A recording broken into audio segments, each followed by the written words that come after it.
Hallelujah.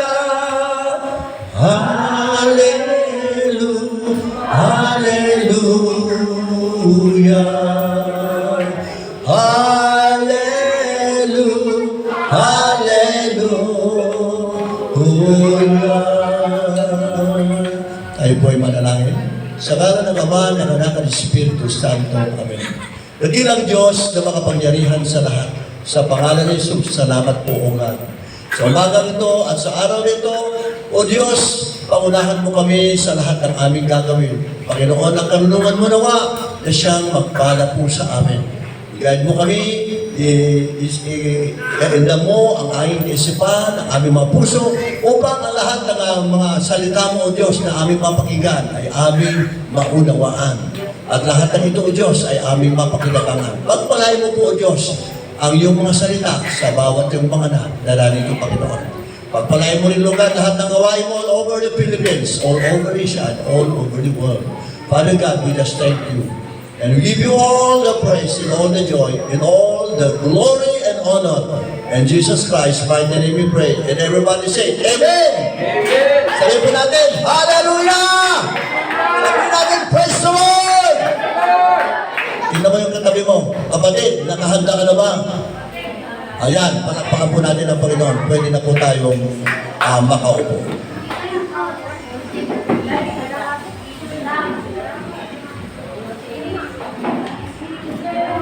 Buksan po natin yung ating Bible po natin sa Philippians chapter 3. Philippians chapter 3 verse 12, 13, and 14.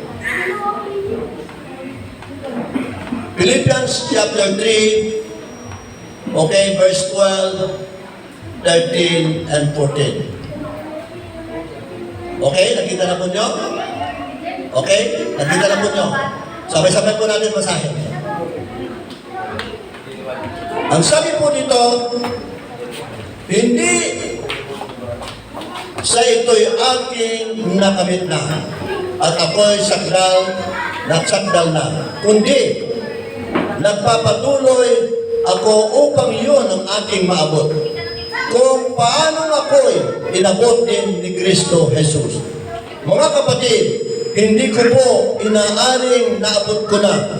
Ngunit isang bagay ang ginagawa ko, nililimot ko ang mga bagay na nasa likuran at itinutungo ang mga bagay na hinaharap. In verse 14, nagpapatuloy ako tungo sa mithiin para sa gantimpala ng dakilang pagtawag ng Diyos kay Kristo Jesus. Mga kapatid, ito po ang salita ng Diyos. Palakpakan po natin ang ating Panginoon. Praise the Lord! Hallelujah! Hallelujah! We give you praise, O God. We give you praise, Jesus. Hallelujah! Glory to God. Glory in the highest. Amen! Alam niyo po mga kapatid, napakabuti po. God is good all the time. Kasi po yung mga nakaraang bagyo po ay minonitor ko po yung mga bagyo na nakaraan. At especially doon po sa papunta kay Lamaymay. Dito po sa Oriental Mindoro, Alapan, and then Pinamalayan. Yung lugar po na Pinamalayan ay barangay po yun. Papunta po doon na tumbok doon kila Sister Maymay yun. So sila Sister Maymay, dulo-dulo na yun. Okay. Alam niyo po yung mga kwan, yung mga tanim na palay, patumba, nagsitumba lahat. Sabi naman na yan. At lahat yung mga yung mga poste, tinumba ng bagyo. Grabe. Opo, minonitor ko po yun eh. Tapos yung mga saging, nagsitumbahan talaga. At yung yung mayor po doon, halos na umiiyak po dahil po sa awa sa mga tao. Very affected talaga ang bagyo na itong dumaan. Opo, kasi po yung mga palay po nila, wala na sira. Opo, talaga grabe. At hindi lang yan sa partes na yan. Partes po ng Cagayan, Santa Ana, o ang dami pong lumubog na bahay. Remember na pa ba kayo? Amen. Bakit ko po sinasabi? Kasi po yung bagyo po na yan ay talagang napakarami pong nasira, nasa landak. Opo. Kaya po, pasalamat po tayo sa ating Panginoon dahil po sa atin po dito po sa Antipolo ay kahit anong lakas po ng bagyo ay dito po sa Antipolo ay very safe. Sobrang safe tayo dito po sa biyaya ng Panginoon. Amen? At talagang grabe ang ating Panginoon talagang yung kanyang favor sa kanyang mga anak ay talagang nandiyan palagi. Pero siyempre po, sa mga Kristiyano, kung may bagyo po sa world, sa mundo ito, may bagyo din sa Kristiyano. Amen? Ang mga bagyo po sa Kristiyano, matindi. Opo. Matindi yung bagyo sa Kristiyano, halos na talaga na maaray ka din kapag nabagyo ka. Kaya di ba? Kapag nabagyo po tayo, talagang apektado tayo kasama po ang pamilya natin. Kapag ang mga Kristiyano po, spiritually bagyo, ay makikita natin na talagang very affected din tayo. But, ang importante dito, kung tayo po na bagyo, ang importante meron tayong Kristo. Amen. At ang ating Panginoong Kristo, ayan, may pangako siya. Amen? Nandiyan pa ba kayo? Na hindi mo kayo iiwanan, ni papabayaan. So, makikita, okay, in the book of Hebrews chapter 13, verse 5. Okay na makikita natin na talaga yung promise ng ating Panginoon talaga is there. But in time of crisis sa mga Kristiyano, mga anak niya. Amen? Kaya maraming salamat sa ating Panginoon kasi napakabuti. God is good once again. And all the time. And all the time, God is good. Okay, let's go to the topic. Okay, ito pong topic po natin ito ay sabi po niya, okay, ang ating tema, praising, okay, sabi niya, praising towards the goal. Okay, ulitin natin, praising towards the goal. Ang ibig sabihin sa Tagalog, nagpapatuloy sa mitiin. Okay, kaya sa English naman, praising towards the goal. Okay, palakpakan po natin ang ating Panginoon. Dito po sa tagpong ito po mga kapatid, ay makikita po natin the life of Apostle Paul. Makita natin na before Apostle Paul na tinawag po siya ng Diyos, ay siya po ay napakamatinding persecutor ng mga Kristiyano. In the life of Paul. Hindi lang persecutor, pumapatay. At ang daming pinatay po ng Kristiyano si Apostol Pablo. Really? Ang daming pinatay. Okay? So, makikita po natin yung buhay po ni Apostol Paul from the start. Dahil sa galit na galit siya at siya yung ginagamit ng Diablo before. Before, he was called by God. Before yun, ha? And then, dumating sa puntos po, mga kapatid, na sa dami ng kanyang ginawa para po against to the Christian people, at makikita po natin na ang buhay po niya ay hindi rin nagtagumpay. And then one day na yung pala ay may plano ang Diyos kay Paul. Praise the Lord, yes. May plano ang Diyos kay Paul one day na susugod na naman siya doon sa mga Kristiyano para po i-persecute and talaga papapatayin po niya ng mga Kristiyano. Yun ang kanyang pakay. And then, one day, and then, nung pupunta na siya doon sa objective niya, and then, Apostle Paul nagulat. O siya tagay nagulat. Kaya nagulat. So, ibig sabihin nagulat, and then, hindi na siya nakakita. Okay. 3 araw po siyang hindi nakakita. Wala, talagang hindi na siya makita, hindi na siya natuloy doon sa pupuntahan niya na papatayin o i-persecute ang mga Kristiyano. So grabe, napakarami po yung mga ginawa niya against the Christian people. So yun po yung history po ni Apostle Paul. Then one day, okay, God inspired the man of God. Sino po yun? Si Ananias?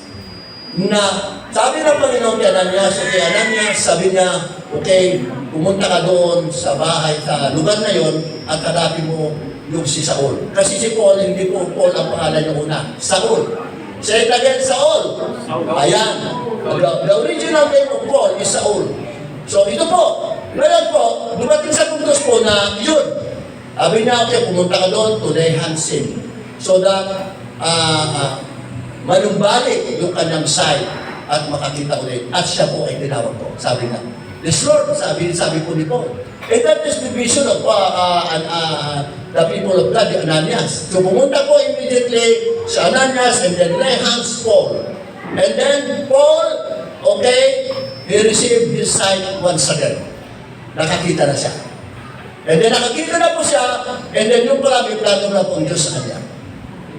At yun nga, na may plano ang Diyos sa kanya, at yun ay ginawa niyang manggagawa ng ating pangikubasan as an apostle.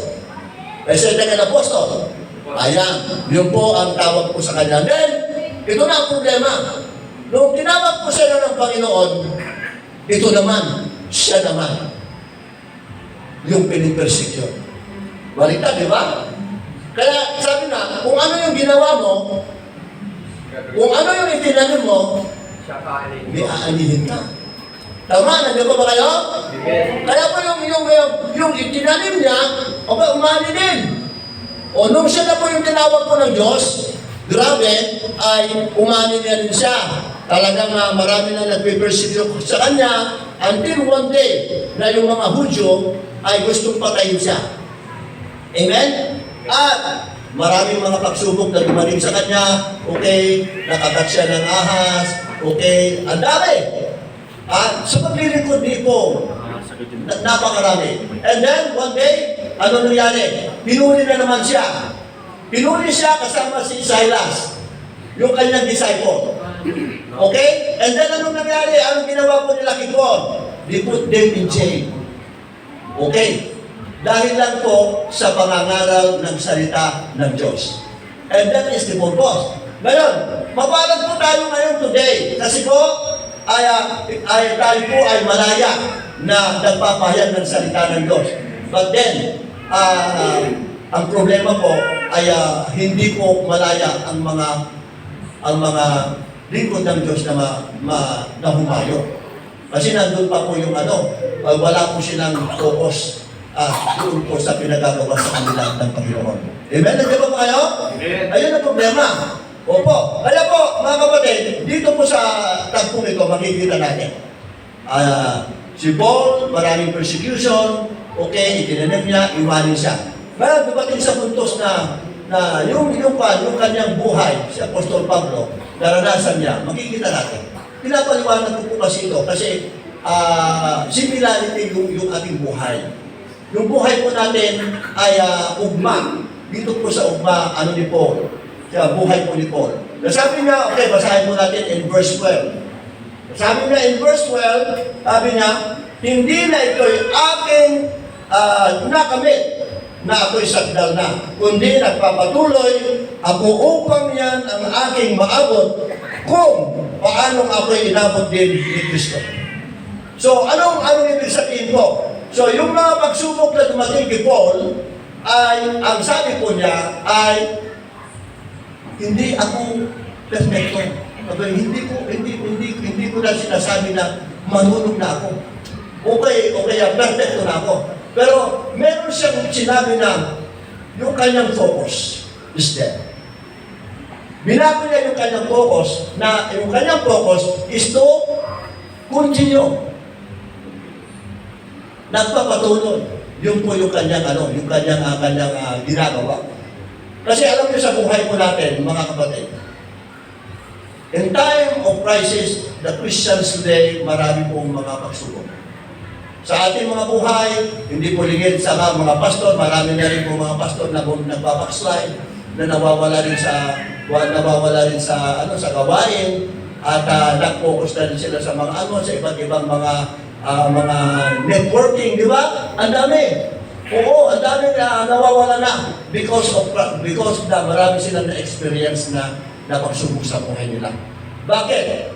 Kasi yung iba, nag-change po sila ng focus. Instead na mag-focus po sila doon po sa pagpatawag sa kanila, hindi. Nag-change sila dahil sa kahirapan. Amen? Dahil sa kahirapan. O really, kaya makikita po natin na dahil sa kahirapan ay maraming mga mga Kristiyano na today ay nadidepress because of trials, because of circumstances, at ang lahat ng yan ay ginagamit ng diablo para po ang mga Kristiyano po ay parang nawawalan ng pag-asa. Okay? So ito po yung pero si Apostol Paul, matibay. Sabi natin matibay. Matibay. Sabi niya, hindi ko pinapalagay na marunong na ako. Okay, naganap ko na. But then sabi niya, ako'y nagpapatuloy, sabi niya, doon sa pagkatawag sa akin ng ating Panginoon, kung paano niya ako tinawag. Na kailangan dapat ang mga Kristyano po, mga kapatid, ay kailangan na merong principles na panghahawakan. Ano ba yung principles na pinahawakan po ni Apostol Paul? During the time of Paul, the crisis of Paul, the trials of Paul. Okay, ano yung pinahawakan niya? Number one is perseverance. Say it again, perseverance. Perseverance. Yan po yung perseverance. Which means perseverance, yung pagpupunyagin niya. Okay, pagpupunyagin niya in time of crisis. Pero Apostle Paul is there to continue. Okay, to continue whatever yung kanyang pagkatawag sa kanya ng Panginoon. The perseverance, kailangan na we have to emphasize the principles of perseverance in time of crisis. Kasi po, kapag ginamit po natin yung perseverance sa buhay po natin, maniwala po kayo, meron kang tinatahak. Kapag wala kang tinatahak na sa buhay mo regarding the principles, siyempre, the devil wants to destroy. Alam naman nyo, in John 10:10, sabi niya, a thief comes to steal and to kill and to destroy. Always remember the devil, the goal of the devil in our life must be. Kasi if you don't know the goal of the devil, of course, na mag-depress ka. But the moment na alam mo yung goal ng devil, aware ka. Say it again, aware. Ayan. Kailangan magiging aware po tayo the goal of the devil. Hindi ka lang nakatingin dun sa one-sided. Kailangan titingin ka dun sa goal ng Diyos at titingin ka sa goal ng Diablo. Para sa ganon, mananalo ka. Amen? Nandiyan ba? Nandiyan ba kayo? You have to put always in a balance. Yung goal natin. Yung goal ng Diablo, pagka mabuti, at yung nangyayari sa buhay mo. At yun, pagka medyo masama ang nangyayari sa buhay mo, medyo kinikiriti ka ng Diablo. Amen ba? Nandiyan ba kayo? Amen. Okay, palakpakan po natin ang ating Panginoon. Now, pinaka-importante po dito ay you can see yung goal ng Diablo na sabi niya, na paritong magnanakaw upang magnakaw. Pumatay at magwasak. Ayan po. At ang unang ginagamit po ng Diablo po, na para po yung kanya ginagawa ay yung pamilya. Kaya ano po yung ninanakaw ng Diablo sa buhay natin? Happiness. Ano yung ninakaw niya? Yung salita ng Diyos na naitanim sa isip natin at puso natin. Kapag ninakaw niya yung salita ng Diyos na na-snatch niya yan, automatically na magkakaroon ka ng depression. But kung aware ka, automatically na alam mo kung anong ginagawa mo. Amen? Ayun ba kayo? Amen. Kaya kailangan you have to know the goal of the devil. Always remember. Okay? The goal of the devil must be. Para alam mo kung ano ang gagawin mo. Amen? Pag sinabi mo, alam mo na gagawin, okay. Ito.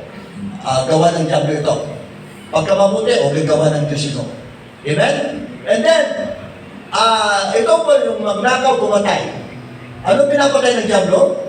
Para tayo sa Diyos. Yung faith natin. And then, yung faith natin, at pagkatapos po, ang lahat ng bagay sa anggulo ng buhay natin, pinapatay na yan. Yung strength natin, okay, lahat-lahat yan, ay ginagawa ng Diablo para manghina ka. Okay, manghina ka. And then yung faith natin at the same time. Okay. And then, pangatlo, yung wasak.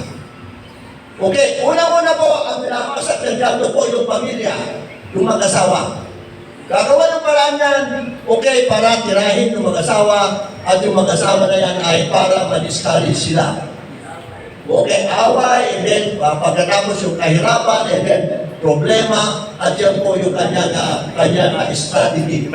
Okay, kanyang strategy. Kaya pinaka-importante po sa lahat, kailangan magiging aware po tayo sa buhay po natin. Amen ba? Nandiyan ba kayo?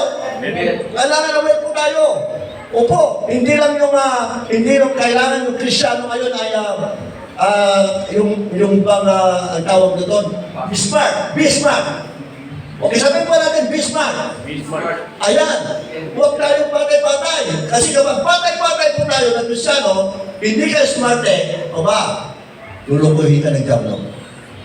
Yes, really. Pero, don't forget. Always remember, prayer is the best. More prayer, more power. Kapag nagkulang ka sa panalangin as a Christian, remember, okay? Remember, okay? Mandupay-pay ka. Okay lang naman po kayo? Pasensya na kayo kasi yung mga upan ko medyo nagagaya ko doon sa Palawan. Yung mga kaibigan kong mga foreigner, pagka nag-English sila, nagagaya ko. Kaya sabi na, forever, remember. So yun po yung pinaka-importante ko sa lahat. Kaya kasi, ay you have to practice yourself. Okay? One day, okay?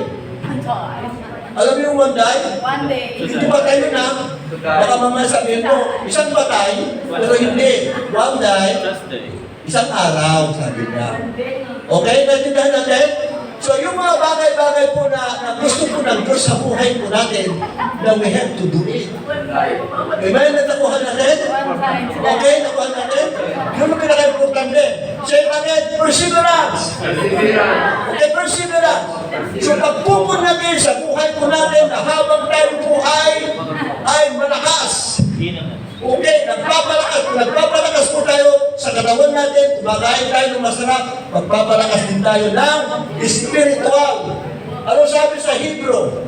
Chapter 4, verse 12. Okay, kailangan po yung katawan natin, kung paano tayo kumakain po ng mga sarap na pagkain, kakain din po tayo ng pag-spiritual na pagkain ng salita ng Diyos. Don't forget, every day in our life, okay, don't forget to eat the spiritual food, yung tamang pagkain para lumakas tayo palagi.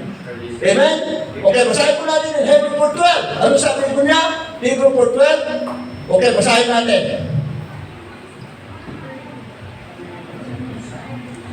In Hebrew 4:12. Okay, ano sabi po niya? Sapagkat ang salita ng Diyos ay buhay, mabisa, higit na matalas kaysa alinmang tabak na may dalawang talim na tumatagos hanggang sa pinaghiwalayan ng kaluluwa at espiritu, ang makasukasuhan ng mga utak, ng mga buto, na may kakayahan kumilala ng mga pag-iisip ng mga hangarin ng puso. So, ibig sabihin, power.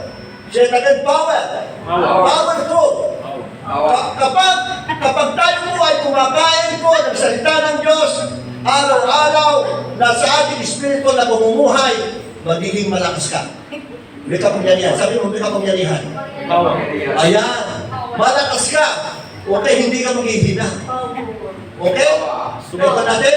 Kaya, pinaka-importante po sa lahat, gawin po natin yung responsibility natin. This is our responsibility sa buhay po natin. Na alagaan natin yung ating katawan, sarili katawan, kung paano natin ilagaan yung ating katawan para lumusog, yung ating physical, alagaan din natin yung ating spiritual para lumakas. Ang pangalaga po natin ay salita ng Diyos. Amen? Para lumakas tayo palagi araw-araw. Sabi po natin, praise the Lord! Hallelujah! Okay. So, yun po yung buhay po. Yung buhay po dito. Talagang decidido siya. Yung focus niya is for the Lord. Okay.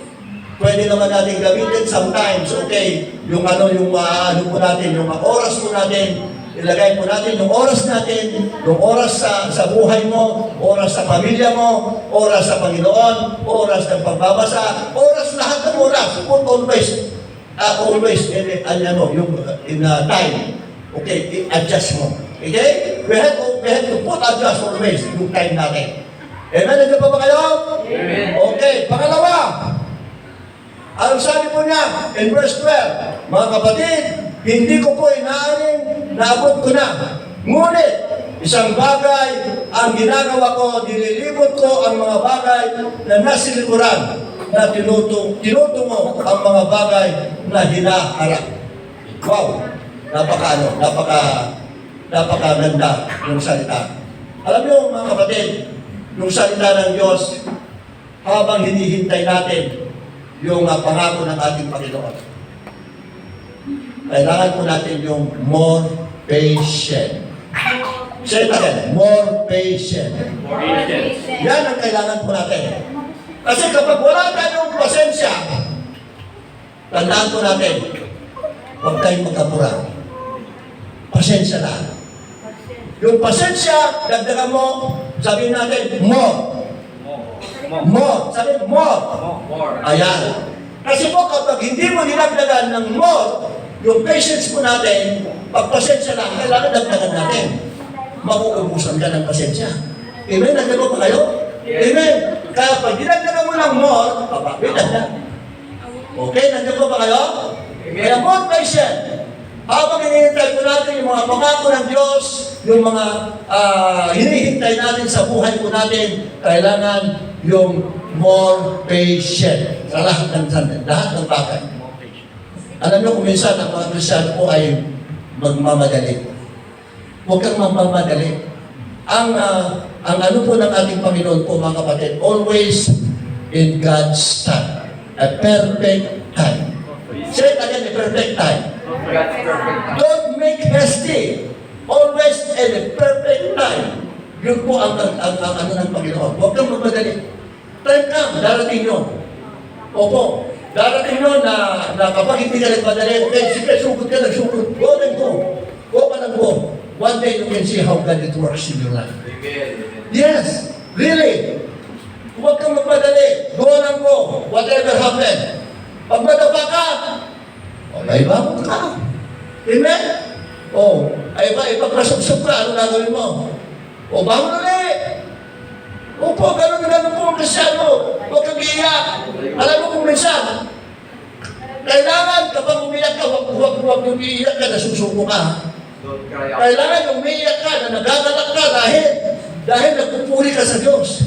Amen. Alam mo yung sikreto po mga kapatid, pag dumating ng pagsubok sa ating buhay, the life of Paul, anong ginagawa nila ni Paul, Apostle Pablo? They worshiping the Lord in time of crisis. Yes. When Paul and Silas, they put inside the jail, anong nangyari sa kanila? Nakabangaw sila, okay, while they were inside the jail, anong ginagawa nila? Umiyak ba sila? No! Blessing him. Hindi, umiiyak sila, pero nagpupuli sila sa Panginoon. They worship the Lord inside the jail. And after that, what happened to Apostle Paul and Silas? Na yan? The power of God is there. Amen? Gusto mo bang lumabas sa kapangyarihan ng Diyos sa buhay mo? Yes. You worship the Lord! Praise the Lord. Worship the Lord! In time of crisis, really! You worship Him in spirit and truth so that you can see how God it works in your life. The power, lalabas yung kapangyarihan ng Diyos. Really. Tingnan mo ano nangyari yung buhay po nila, Pastor Paul. Nangyari, okay, lumindol. And then lumindol, nabuksan yung mga pintuan ng jail. Pati yung pangaw nila, yung posas katanggal. And then, they go after. And then yung gwardiya na siya. Akala nila, napakamalay na yung gwardiya, pero sabi na, andito po ako. At ayun, sabi ng gwardiya, paano ang gagawin ko para ako ay baligtas? Di ba sabi ng gwardiya, paano gagawin ko mga boss? Ang gagawin ko para ako ay baligtas? Ano sabi po ni Paul? Maglipod ka at sa iyong sambayan. upang ikaw maligtas. Amen? Palakpakan po natin ang ating Panginoon. Amen? Okay. So po, magkikita po natin po, yung patience po ni Apostol Paul, ginamit po niya yung more patience niya sa lahat ng sandali sa buhay niya. Yung pagpapasensya niya, talagang grabe. Yung pagpapasensya niya, talagang more patience yung ginamit niya. And then, nakita natin si Paul. Si Paul, makikita natin. Ano sabi ni Paul? Ang sabi po, I can do all things through Christ to strengthen me. Pero hindi niya sinasabi po na malakas siya dahil po sa kanyang sarili. No. In Philippians 4:13, I can do all things through Christ to strengthen me. And that is the character of Paul. Hindi kami nagmamalaki yung kanyang sarili na malakas siya dahil sa kanyang sarili. No. Tinataas niya si Kristo sa buhay po niya. Palakpakan po natin ang ating Panginoon. Amen! Na kailangan sa buhay po natin, mga kapatid, we have to lift up Jesus into our life. In every angle of our life, we have to lift up Jesus. Whatever the victory na maikuha natin, ma-afford po natin, okay, i-lift up natin si Jesus. Amen? Nandiyan ba kayo? Kaya palakpakan po natin ang ating Panginoon. Okay, now makikita po natin sa buhay po natin. Ano makita natin yung life ni Paul? Yung katapatan ni Paul, faithfulness in his life. Being apostle. Yung katapatan po niya, hindi po nagbabago.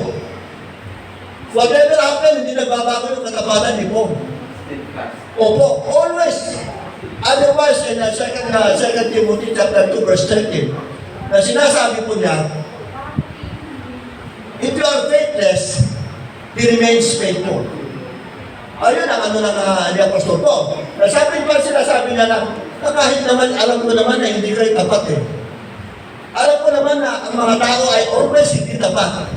Pero ang Diyos po, ang ating Panginoong Diyos ay tapat pa rin. Amen? Hindi ba kayo? Ang ating Panginoong Diyos ay tapat pa rin sa kanyang mga anak. Yan po yung plano ng Panginoon. Na even though alam na ng Panginoon yung mga kahinaan natin. Alam ng Panginoon yung kahinaan natin, but then, nasabi niya na kahit hindi tayo tapat, ang ating Panginoon ay tapat pa rin sa atin. Nandiyan ba kayo? Okay, hindi na tayo pwede itapon. Hindi kaya ng tao po na nagbibilang. Ang tao po nagbibilang kung nagkamali ka. Isa ka na. Dalawa ka na. Namumuro ka na. Aba. Meron bang gano'n, Kristiyano? Wala. Pag nagkamali yung kapatid mo, isa ka na. Pangalawa na. Namumuro ka na. Flight trick ka na. Andiyan po ba kayo? Yes. Anong sabi ng ating Panginoon? Forgive. If you remain faithless, He remains faithful. Kung ano yung ginagawa ng Panginoon sa atin, must be, yun din ang gawin natin sa kapwa natin. Huwag tayong maging mapagbataas. Ang sabi ko ng Bible, ang nagmamataas ay binababa ng Diyos. Kaya nga sinabi, kita niyo yung karakter ni Paul, makikita niyo na, sinasabi ko niya na, hindi ko sinasabi na magaling na ako, okay, nari ko na, naganap na ako, but then, sabi niya, ay ako ay nagpapatuloy, whatever happened. Amen? Hindi po ba kayo? At talagang ginagamit po niya yung buhay niya, yung example po niya yung buhay niya para po makikita. Ano nakita natin doon sa kay Apostol Paul? Humbleness. Say it again, humbleness. The humbleness of Paul is still there. Kaya kailangan po yung mga Kristyano po na whatever, ano man yung marating po natin sa buhay po natin, always remember yung humbleness natin. Amen? Hindi pa ba kayo? Yung humbleness natin na nakikita natin sa buhay ng mga lingkod ng Diyos na napupunan sa atin. And let us always remember yung humbleness. Okay. Para po sa ating buhay, sabi ng Panginoon, ang nagmamataas ay binababa ng Diyos at ang nagpapakababa ay itinataas ng Diyos. Palakpakan po natin ang ating Panginoon. Palakpakan po natin ang ating Panginoon. Ano pa nang marating natin? Always. Okay, lift up Jesus into our life. Amen? Amen? Hindi po ba kayo? Palakpakan po namin ang ating Panginoon. Palakpakan po namin ang ating Panginoon. Yes, ano ang pangatlo? Una, perseverance, okay? O patience, and pangatlo, obedience. Say it again, obedience. Obedience is better than sacrifice in the second Samuel. So, ibig sabihin po, na kailangan po yung obedience natin, huwag kang magsakripisyo, pero kailangan ng Diyos yung obedience. Kailangan sumunod po tayo, sumunod. At hindi lang araw ng linggo tayo susunod. Oras. Say it again, oras. Oras, susunod tayo. Every moment. Araw-araw. Okay, don't forget. Yung pagsunod natin, obedience is better than sacrifice. Alam mo, kapag sumunod ka sa Panginoon, according to Joshua chapter 1 verse 8, ano sabi niya? Keep this book of the law. Joshua chapter 1 verse 8, huwag mong kaliligtaan, basahin ang aklat na yaon, araw-gabi, upang masunod mo ang lahat na nakasulat doon, upang ikaw ay magtagumpay. Amen! Amen! Don't mag-iwan ang victory to your life. Okay, so yun po ang sinasabi po ng konteksto ng Joshua chapter 1 verse 8. You have to remember always that. Okay, Joshua chapter 1 verse 8, day and night. And meditate, sabi, alam mo ibig sabihin ng meditate, which means meditate, obey. And that is the meaning of meditate. Okay? Obey. Hindi yung nababasa mo lang na hindi mo sinusunod. Kaya sabi na sa Bible, ang sabi sa Bible, mapalad ang mga sumusunod ng salita ng Diyos. Amen? And the book of Luke. Mapalad ang mga sumusunod sa salita ng Diyos. Not only na binasa mo yung salita ng Diyos, but you have to obey after. Meditate after. Amen? Hindi ba kayo? Are you listening? Yes. Are you listening? Children of God, walang paambulatan ng ating Panginoon. Kaya importante po yung pagsunod sa kalooban ng Diyos. Kaya po, kapag sumunod ka sa Panginoon, maraming pangako. Anong pangako doon? Victory. Success. Amen? Hindi ba kayo? Success. Victory in your life. Opo. Do not compromise. Alam niyo po kasi, sa totoo lang, sometimes, nagko-compromise po tayo sometimes. Hindi natin maiiwasan yung compromising. But then, on Christian, okay, ang mga Krisyano sometimes, tayo nagkakaroon ng compromising. Do not compromise. Romans chapter 12, verse 2. Ano sabi niya? Ano sabi niya? Pagkibasa po, Romans 12, chapter 12, verse 2. Romans chapter 12, verse 2.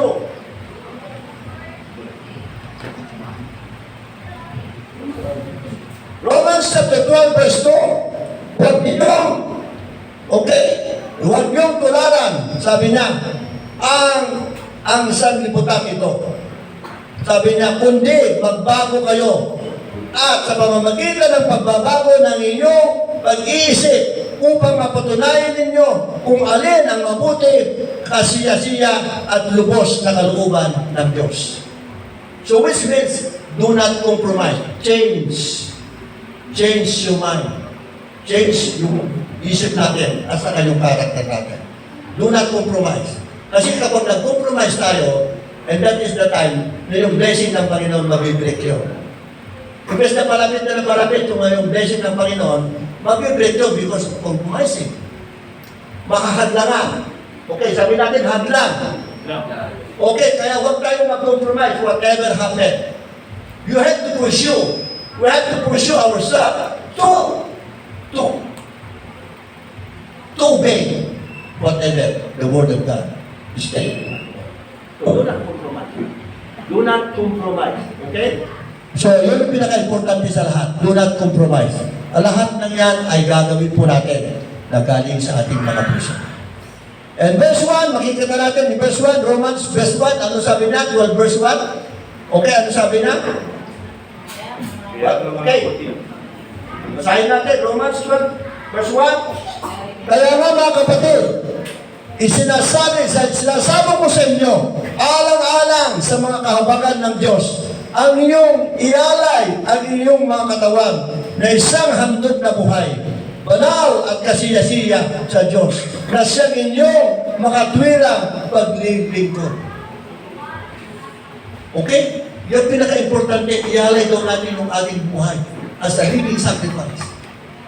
Okay? Banal. Yun ang kalooban ng Diyos. Ialay natin yung buhay natin na banal, na walang kapintasan. Blameless in the eyes of God. Okay? Naintindihan po natin. Ito pinaka-importante po sa lahat. Sa buhay po natin, okay, na kailangan tayo po ay magiging matubig. Be holy, sabi ng Bible, di ba? Be holy because I am holy. Amen? Sabi ng ating Panginoon, di ba? Bagamat hindi tayo holy, pero sabi niya, na we have to pursue to be holy. We have to apply ourselves to be holy. Okay? Na kailangan, we have to obey whatever the Word of God states in the Bible must be. Don't forget na kapag sinunod natin ang salita ng Diyos, and the shower of blessings coming from heaven is overflow. Amen? Overflow. Say it again, overflow. Overflow. Financially, physically, emotionally, materially, spiritually. And that is the promise of God. Remember always that there is a promise of God. Ladies and gentlemen, brothers and sisters, ay kailangan po natin yung mapanghawakan yung promise ng ating Panginoon. Amen? Are you listening? Are you listening? Malagpakan po natin ang ating Panginoon. Okay. Okay, in verse 14. Verse 14. Sabi niya, nagpapatuloy ako tungo sa mitiin para sa gantimpala ng dakilang pagtawag ng Diyos kay Kristo Jesus. Okay, ulitin ko ha. Sabi niya, nagpapatuloy ako tungo sa mitiin para sa gantimpala ng dakilang pagtawag ng Diyos kay Kristo Jesus. Wow! Sabi natin, promise. There is a promise. Okay, alam niyo, may pangako. Bakit ka nagpapatuloy si Apostol Pablo? Why? Because there is a promise. And what is that promise? Say it again. Crown of life. Ayan. That is the promise of God. In the book, in the verse 14, the crown of life. The crown of life. Yung crown, yan ang pinaka-importante sa buhay natin. Na tayo po, hindi po na tayo nagsasayang ng oras. Hindi po tayo nagsasayang ng oras. But there is a crown of life. The moment you pursue yourself to obey, to do the work of the Lord, and then one day, you can see how God is working. And then, yung crown of life sa mga magtatagumpay. Amen? Say it again, magtatagumpay. So, yung pinaka-importante. Kaya, nakilang pagtawag ng Diyos sabi na may gantimpala. Kaya yung gantimpala, look. Okay, yung gantimpala. And that is the crown of life. To those who obey God, continually obey God. Amen? Yan ang pinaka-importante po sa lahat. Nabuhay po natin. Okay, don't forget. Don't forget. Ang lahat ng yan ay gagawin ng Diyos para sa atin. Amen? Kaya po mga kapatid, ano ang magagawa ng Panginoon? Ang Diyos po ay magagawa niyang lahat. The moment na tayo po ay patuloy na sumusunod sa kalooban ng Diyos, okay, makikita po natin. And ano yung pangapat? Pangapat! Say it again. Faith. Ayan. Kailangan po yung faith natin, hindi nagbabago. Kapag nagbago yung faith natin, the same as the mga apostol, they asked the increase of their faith. Hebrews 11:1. Okay, nakita natin? Kapag naramdaman mo na nagbago yung faith natin, ano gagawin mo natin? You have to ask the increase of your faith to God. Okay? Kasi yung faith natin sometimes, nag-change yan. Bukas, malakas. Okay, bukas. And remember always that faith is a gift. Say it again. Regalo yan ng Panginoon. Kaya, whatever na nagraratel yung faith natin, must be you ask to increase of your faith. Kasi regalo yan eh. Wala kang faith, pero nandyan, niregaluhan ka ng Diyos ng faith. Kaya, kung makita mo, maramdaman mo, na medyo naglubaypay ka, at medyo nagdulong mo yung faith mo rin, Lord, manalangin ka na. The same as the attitude of the apostle, na they ask the increase of their faith. Noong sila po ay naghihina. Amen? Hindi ba kayo? Okay, do not pursue na, malakas ako. No. Humingi tayo ng karagdagan ng faith sa Panginoon para dagdagan niya ng Panginoon. Pero may kasamang panalangin yun. Oo. Kasi kung mahina kang manalangin, okay, kung ano yung pinapanalangin mo, at yun din ang gagawin ng Diyos sa'yo. Hindi ba nagdaba ba kayo? Kapag humihingi ka ng panalangin na dagdagan yung faith mo, dagdagan ng lalakas ka, okay, bibigyan ka ng kalakasan mo, dagdagan ng faith mo ang Panginoon. At lahat ng hihilingin natin sa Panginoon, ibibigay ng Diyos yan. Tutuo po yun. Okay, nagdaba ba kayo? Ibibigay ng ating Panginoon. Ang Diyos lang nakakaalam yung mga ano natin, yung buhay ko natin. Ano sabi po niya in Jeremiah chapter 29? Okay, verse 14. Ako lang ang nakakaalam ang mga panubala na inihahanda ko para sa inyong ikabubuti. Pagka nagkagayon, sabi niya kayo, lalapit at dadalawin sa akin at diringgin ko naman kayo. It's very clear. Listen carefully. Ang buhay ko natin ay ang Diyos humahawa, hindi ikaw. Remember always that ipahawak mo yung buhay mo sa Diyos.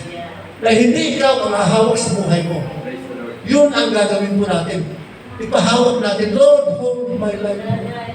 Lord, I can do nothing, Lord. Sinabi mo in John 15 verse 5. Nasabi mo ang Panginoon, okay, you can do nothing without Christ, without kindness. But you can do everything. Kapag malapit ka sa Diyos. And then, ang lahat ng bagay ay magaganap. Walang imposible sa Diyos. Palapakan po natin ang ating Panginoon. There's nothing impossible to God. Yes, absolutely. There's nothing impossible to God. Believe. Believe God. There's nothing impossible in Him. Financially, physically, emotionally, materially, spiritually, the moment you are something, everything to God, and God will provide.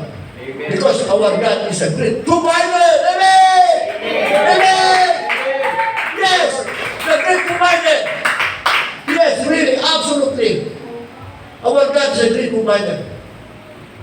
Wala tayong magagawa po kapag wala ang Diyos. But if you depend to the Lord, you have to go back. Depend to the Lord. You can go Automatically, God will make a way for everything that we need in our life. Financially, physically, emotionally, materially, spiritually. all aspects. Ang yun sa niya, palakpakan po natin ang ating Panginoon. Amen! Sabi po natin, praise the Lord! Sabi po natin, hallelujah! Palakpakan po natin ang ating Panginoon. Okay, sabihin po natin, faith! Ang faith po mga kapatid, according to Hebrew 11:1, yung kahilingan po natin na sa Panginoon, na hindi mo pa nakikita yun, yung hinihiling natin, pero nananalig ka na ibibigay ng Diyos kahit hindi mo pa binigay, nananalig ka na pinanghawakan mo na ibinigay na ng Diyos sa iyo yun. And that is faith. Amen? Eh kung paano magkakaroon ka ng faith? Okay, ano ba? Romans 10:17. By listening to the words of God. Okay, Romans 10:17. Paano malagdagan ang faith mo?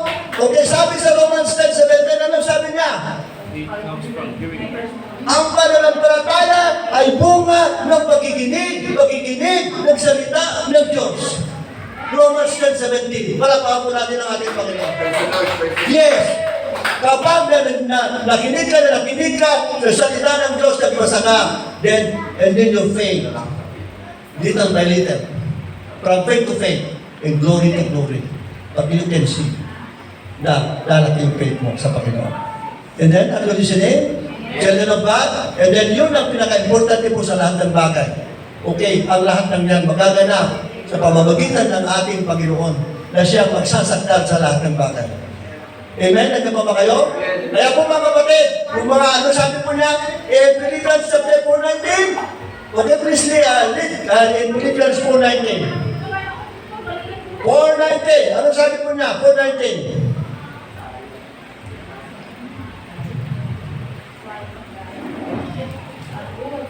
Philippians 4:19. Pupuluan ng Diyos ang mga kailangan ninyo. At ano sabi niya? Pakibasa. At pupunuan ng aking Diyos ang bawat kailangan ninyo ayon sa kanya-kanyang mga kayamanan sa kalootian kay Kristo Jesus. Ayan. So, ang lahat daw ng kailangan natin ay ibibigay ng Diyos. Siya ang magbibigay. Okay. Remember that dalawang klase po ang magbigay ng blessing. Ang diablo po nagbibigay din ng blessing. Ang Diyos po, ang tunay na Diyos, there's two kinds of God. The God of the devil and the God of truth. Are you listening? Are you listening? Kaya, kapag ang Diyos po na totoong Diyos ang nagbigay ng blessing mo, talagang blessing yun. Lahat ng pangailangan mo natin ibibigay ng Diyos. All aspects of Okay, ano naman ibibigay namin ng God of evil? lahat ng kasinungalingan. Kapag mali yung ginagawa mo at pinagpapala ka ng Diyos, pag pinagpapala ka, ibig sabihin, yung pagpapala na yung galing sa dingil. Amen? Nandiyan pa ba kayo? Kapag mabuti yung ginagawa mo at pinagpapala ka, galing sa Diyos yun. Yung pagpapala na yun. Amen? Amen. Kapag yung motibo mo okay, yung motibo mo okay, at maganda yung ginagawa mo, sumusunod ka sa lahat, ibig sabihin galing sa tunay na Diyos yung pagpapala na natatanggap mo. Amen ba? Ano din siya eh? Kaya yung pinaka-importante. Pero kapag gumagawa ka ng masama at pinagpapala ka, hindi totoong Diyos yung nagbibigay sa iyo ng pagpapala. And that is the God of evil. God of lies. Okay, ano yung listening? Amen. Yun. Kaya you have to listen carefully. Whatever. Okay. Kailangan makita natin. Kailangan be wise ang mga Christians today. Okay, don't be deceived. Say it again, don't be deceived. Don't be But the devil want to deceive all Christians. Na even the elect, sabi ko ng Diablo, na even the elect, magdi-deceive. Sabi ko ng Diablo, even the elect, kahit kami, mga kapatid, pwede kaming i-deceive ng Diablo kung hindi kami aware. Even the elect na nagsabay ko, even the elect, ma-deceive. Kaya always remember that, okay, always be aware. Say it again, aware. Aware. Sa buhay po natin. Para po tayo po ay patuloy na magtagumpay. Are you listening? Amen. Sabihin natin, faith. Okay, yan. Ang kailangan natin makuha po habang hinihintay natin yung pangako ng Diyos, the crown of life, we have to wait for that. We have to wait for that, the crown of life, yung pangako ng Panginoon. Kapag yun po ang binigay po ng ating Panginoon one day, makikita mo, we go to heaven. Amen? Magka mo ba kayo? Yes. We go to heaven. Now, habang hinihintay natin, tuloy lang. Amen, tuloy lang. And the principles of perseverance, and the principles of patience, the principles of obedience and faith, let us continue, okay, apply those principles into our life so that makikita mo and you can see how God it works into our life. Amen! Palagpakan po natin ang ating Panginoon. Palagpakan po natin ang Diyos na buhay. Okay, sabihin po natin, praising, okay, ano sabi? Praising towards the goal. Praising towards the goal. Isa pa, praising towards the goal. Palagpakan po natin ang ating Panginoon. Perseverance, patience, okay, obedience, and faith. Tayo po ay tumayo ng lahat. Sabihin po natin, praise the Lord! Praise the Lord! Manalangin po tayo. Let us pray. Lift our hands to God. Lift our hands to God and let us close our eyes and let us pray together. Follow after me and then pray and follow after me. Sabihin po natin amang Diyos na banal. Ang Diyos na banal. Sa pangalan ni Jesus, Pangalan ni Jesus. pinagsisisihan ko, Siya. tinadaligdan ko Pinadirik lang ang lahat ng aking mga nagawang kasalanan. lahat ng Simula pagkabata, magpasang ka kayo. pagsang Inaamin ko po na ako isang makasalanan.